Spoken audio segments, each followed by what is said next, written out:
we're going to see that how the examiner wants us to start. This is an answer outline, but let's see what are the main things. So they are saying they have stated loss of expectations. See how I told you that you have to first explain what you are going to write and the main principles. You're going to underline them in the question, like compensation for financial losses resulting from a breach of contract. Another highlight is more likely than, which means they're saying that financial loss ज़्यादा होता है, disappointment or emotional distress come chances होते हैं उसके होने के. That is what you're going to discuss. You're going to have an excellent, strong analysis and an excellent supportive debate with the relevant case laws. Now for disappointment and emotional distress, these are the 4 things that I've highlighted. That is what you're going to explain in your answer, and these are the rest of it.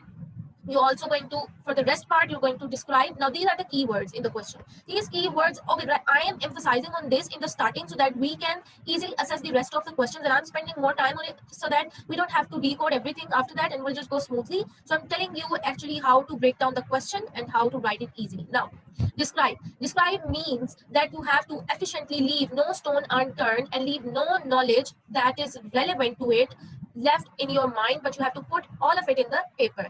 Now they're saying that you have to write all the pros and cons, the introduction, the main event of it. So that is what they're saying how to describe.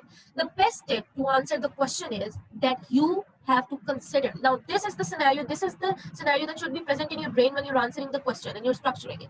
This is the best way. Please, like if you want to do yourself a favor, please go in the exam writing with this mind that you have to think that the examiner is your non-legal friend who knows nothing about the law, and then he asks you this question. Then you know you would not eat up any chunks of the information from it, and you have to write it as you're telling that non-legal friend all the legal terms, and you are enlightening with all the laws, and you are enlightening with what you have studied. So you have to satiate that person enough कि उसको बगैर किसी मुश्किल के आराम से आपकी legal बात समझ आ जाए. इसके साथ आंसर लिखेंगे तो you won't be eating up any information thinking कि examiner knows this legal term, obviously I wouldn't have to explain it much, but that's not going to happen.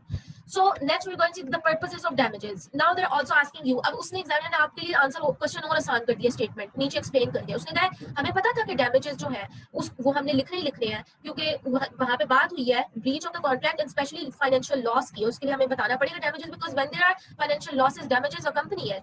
So describe the purposes of the damages as a remedy for the breach of the contract. So you're also going to mention the damages, assess the fairness and distinction drawn between them. So that is the crux of this question, and this is the introduction.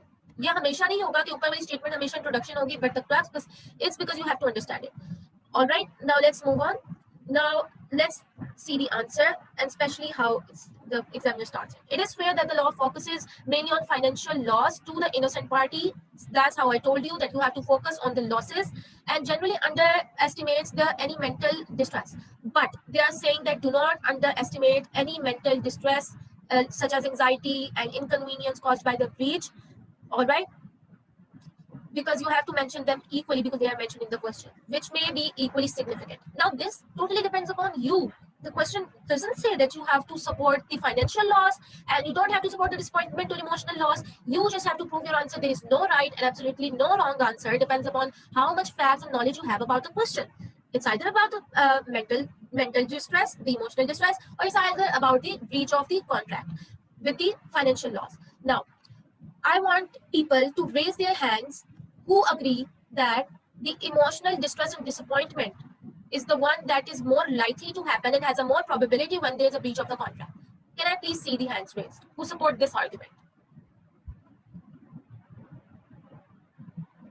All right, I am assuming that you people can also write in the chat box like if anyone says I agree. All right, so does everyone think that financial losses are more likely to occur resulting from a breach of a contract? Is that what I agree on? Do you people agree with it? You can unmute to state your opinion. Yeah, it sounds right. Yeah, it does sound right. Yups, very good. Because the students were studying the contract law in this, and we know that financial loss, but it's totally depends. We're not biased about it, but we're really going to answer it the way we want. So here we are. On practical grounds, it is clearly easier to calculate the financial loss than it is to measure an emotional one. Excellent. this statement validates all of your answers and it really approves that what you have selected. Now we're done. We're proceeding with the question. We're done with our question choice. Next. However, even the calculating pecuniary damages, the courts will speculate and do use a degree of guesswork. Now, अब आपने बता दिया examiner को, explain कर दिया आपने कि जी breach of the contract क्या होता है, when one of the party fails to fulfill the obligation as promised in the contracts or breaches the term, violates the term as the contract is promised, right? I know you all of you have studied it all year and we're just applying our practical knowledge to it. So I won't be like introducing you to the whole chapter because we have to complete the past papers, but we will just go, and I'm assuming that all of you know about it. So I'm actually telling you how to structure your answer and how to write and implement your knowledge.